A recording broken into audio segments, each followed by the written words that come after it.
سلامونه دوستانو، په دې هیله چې ټول به راته روغ او جوړ یاست. د افغانستان کرکټ ملي لوبډله به د 3 نړیوالو ورځنۍ سیالۍ وروستۍ لوبه سبا د ایرلنډ پر وړاندې ترسره کوي.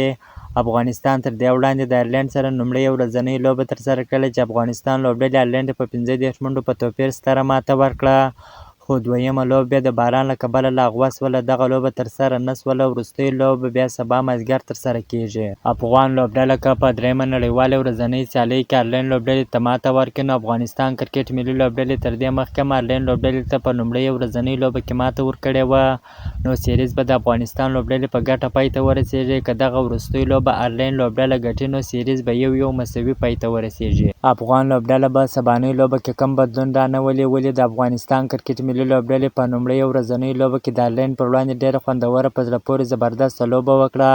هغه که توپونه وه که توپ اچونه وه، په دوو واړو برخو کې ډېره زبردسته لوبه وکړله. تاسو په توپ اچونه کې وګورئ چې فضل حق فاروقي د ایرلنډ څلور لوبغاړي وسوځول، او داسې رحمان الله ګربز، ابراهیم ځدراڼ، محمد نبي اسحاقی، حشمت الله شهیدي بیا د ایرلنډ پر وړاندې ډېره زبردسته په زړه پورې توپونه وکړه.